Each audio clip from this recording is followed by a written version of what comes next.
Hi guys, we're gonna continue with dress selection and design.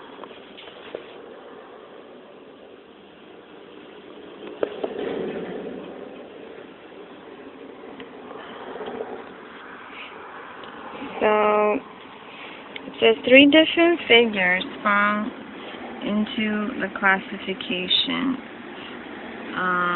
Unlike clothing requirements, one is tall, willowy, slendery, rounded, feminine, a fashion plate. The second, tall, large-boned, majestic, dignified. The third, tall, rangy, athletic, or rangy. Every tall woman will see elements of herself in one of these prototypes. She will find perhaps that she's composite of 2 or 3. A comparison of general lines and textures suitable for each point the way toward individual selection. Remember, interpret the suggestions given in the light of prevailing fashions and personal preference.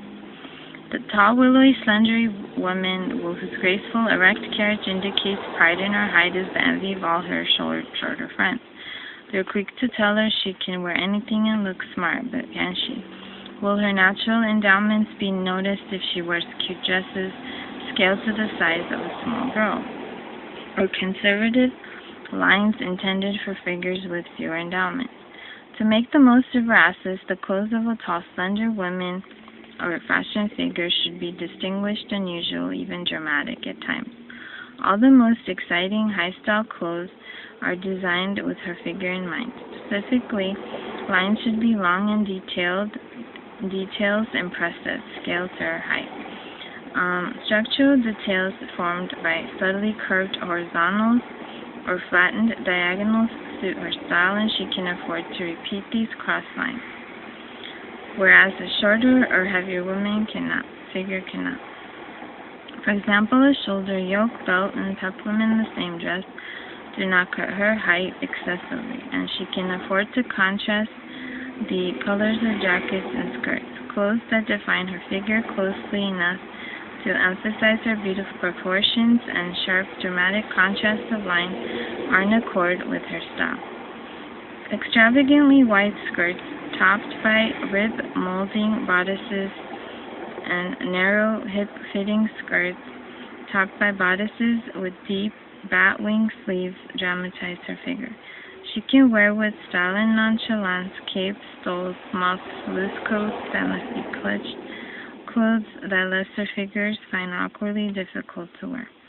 On the other hand, she should avoid both tight, skimpy clothes and that appear outgrown rather than form-fitting, clothes that make her appear short-waisted and small.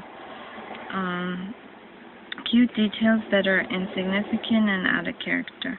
The accompanying illustration show designs suitable for the fashion figure. The tall, Juno-esque woman has the height but not the slenderness to wear the extremes of fashion. Her chief assets are dignity and commanding appearance. There are admittedly greater attributes as she grows older. Clothes designed for her height and size are generally too old. Lines are too long, dignified for a young girl. However, when a tall, large-boned girl makes the mistake of wearing a cute junior miss lines in a large size, she emphasizes her largeness unattractively by contradiction. Long lines and massive spaces, never dainty or fussy details, complement her height and dignity. So no fussiness in the details. Her best structural lines are nearly vertical diagonals combined with verticals. Diagonals which curve slightly and tilt downward toward the center of the figure and slip smoothly into verticals, soften as well as sunderize her figure. To do her justice, clothes must fit comfortably and should never look outgrown. Suits without belts are generally becoming. The one-piece dresses should need complete or partial belts. To mold a slightly lowered waistline, she should strive for a compact silhouette without fussy, distracting extension. Massive pieces of costume jewelry extend her clothes effectively, and colorful silk scarves or crepe blouses soften severe lines without exaggerating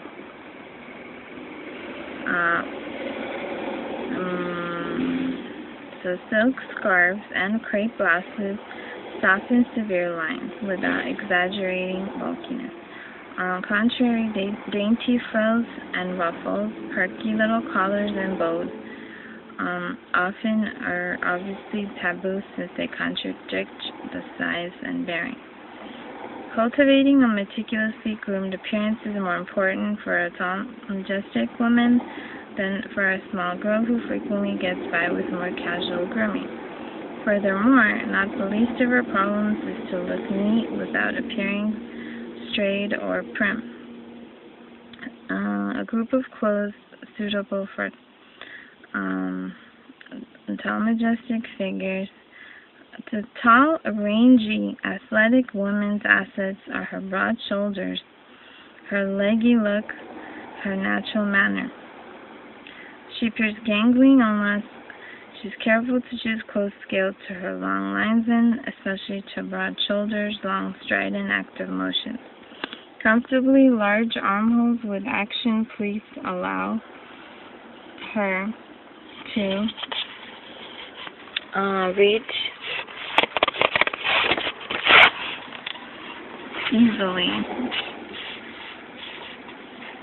So it says restrained vertical emphasis and massive details are suitable for figures. So restrain on details, not too much details.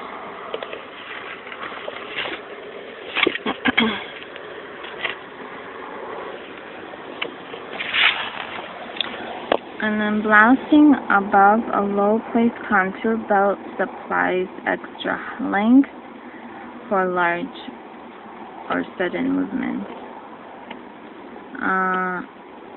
And pleated or circular skirts provide for long strides. Sports and casual clothes were designed with her physical activities in mind, and she actually usually wears them with better style and ease of manner than formal or high-style clothing. She usually manages capes, stoles, mufflers, clutch coats awkwardly as if they are nuisances, no matter how fashionable they may be. Horizontal lines opposed by verticals harmonize with her angular frame and forthright manner. But a tall, rangy girl or older woman must guard against overuse of angular lines. Although tailored suits, sport jackets, slacks suit her style, she runs the risk of appearing masculine. Masculine unless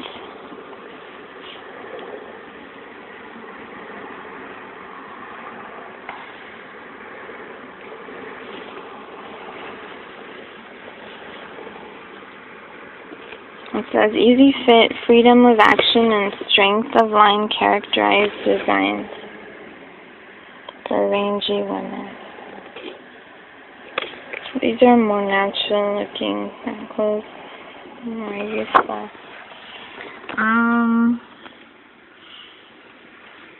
So it says that she runs the risk of appearing masculine unless she relieves them with feminine accents. This is not to suggest that she wear frilly blouses or fussy flower-trimmed hats. However, scarves, metal chains, massive jewelry in harmony with her clothes are appropriate. And clothes and manner. It shows a group of clothes which saw. So it says all three types of women need long structural lines and large uncluttered spaces in scale with their height. This much they have in common here, but here the similarity ends. And You cannot, so the comparisons point out the danger of assuming that all tall women or all women wear the same lines becomingly. Following the same pattern of comparison, consider a scale of clothing in relation to three more types of women. Short, dainty, small-boned, or short, muscular and stocky, and short, small-boned but overweight. Short, dainty, slender woman has as many attributes as tall, slender women if she knows how to make the best of them. She can wear short lines, small details, and appear beautifully proportioned and appropriately dressed. Specifically, short boleros and Eatons, jackets barely reaching hip bone, small collars, small bows, crisp sheer neckline frills suit her size and physical appearance to perfection. Although predominating verticals increase her stature, some horizontals or flattened diagonals are needed to cut the design into small, interesting spaces. Attempting to look taller and more impressive by using unbroken verticals or long diagonals is a mistake, for long lines look prim and exaggerate smallness by contradiction. By the same token, large out-of-scale details such as heavy furs, coarse tweeds, big yokes and pockets, or large patterned prints overpower her, creating an illusion of insignificance rather than daintiness.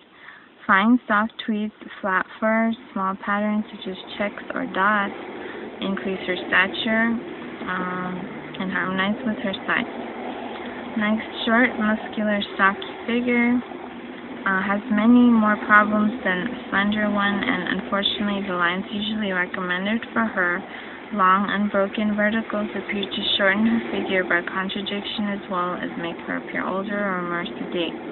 Clothes are simply and neatly styled as possible, but cut with slightly curved diagonals, tapering inward toward the waistline, do the most for her. Since hip length, jackets cut her figure in half, they increase impression of squareness. She appears taller and more slender in costume suits with waist-length jackets, particularly if they're neatly fastened at the waistline. Fastening the bottom button tapers the waistline and counteracts solidarity. Well-fitted one-piece dresses with narrow self-fabric belts indenting the waistline are appropriate for her, but unbelted or loosely fitted waistlines increase the impression of stockiness. Neatly fitted bodices, never tight, never blousy, also suit her figure. Built-up necklines, small collars that roll high at the sides of the throat,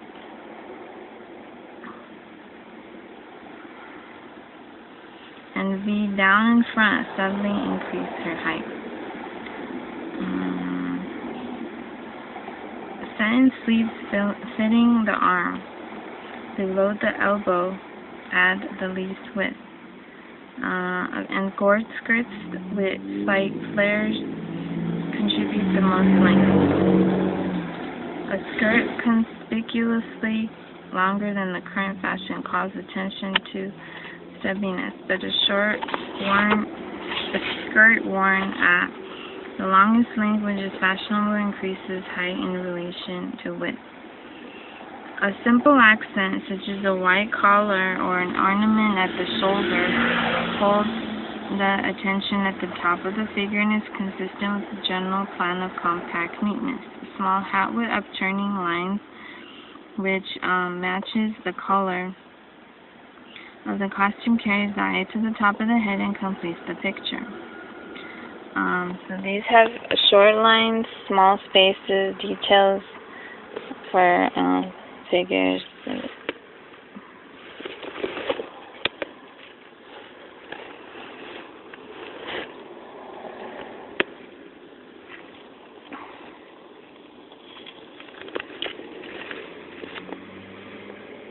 Okay.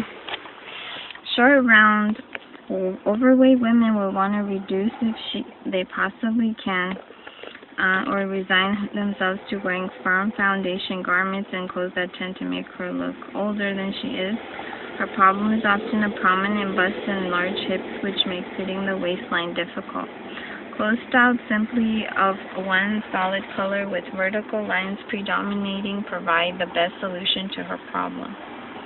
Long, sharp diagonals contrast the round body, and face too drastically, and full curves accent roundness by repeating face and figure too exactly. Soft, gently curving diagonals tapering toward the waistline break the expansive bosom and hips, and harmonize with the silhouette. Soft but firm fabrics in dark, solid colors produce the neatest silhouette. The short, curvy figure appears tallest in least curving one-piece dresses with narrow self-fabric belts, since her waistline is usually small in relation to bust and hips. The belt should not be cinched in too tightly. A shaped waistline seam with a partial belt presents an even better solution for marks the waistline less bluntly. Collars rolling high and close to the sides of the throat, and Ving down at the center front slenderize the neck and add height, whereas flat round collars accent a round face by repetition, and sharp V collarless necklines accent by contradiction.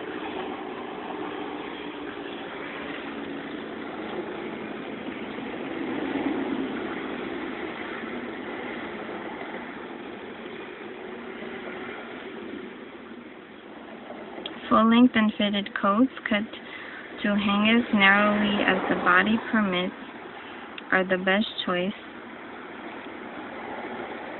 So unfitted. And since fitted coats accent every bulge, and short cloaks or coats look square. Hats, gloves, shoes which match or closely harmonize the color of coat draw the least attention to the outline of the figure. Small hats with upturning lines, which increase height, have the most style.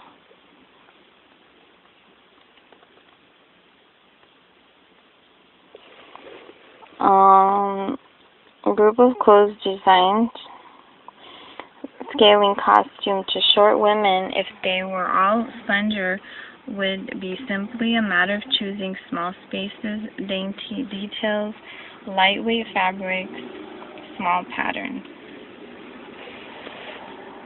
But when shortness is complicated by stockiness or blended curves,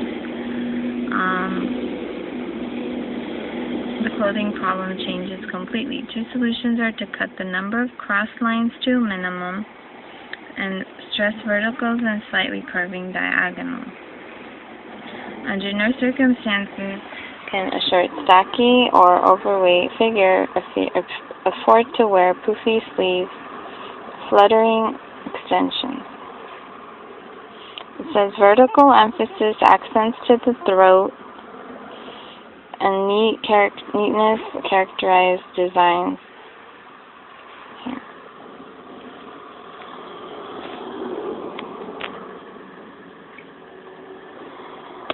So fluttering extensions are no good.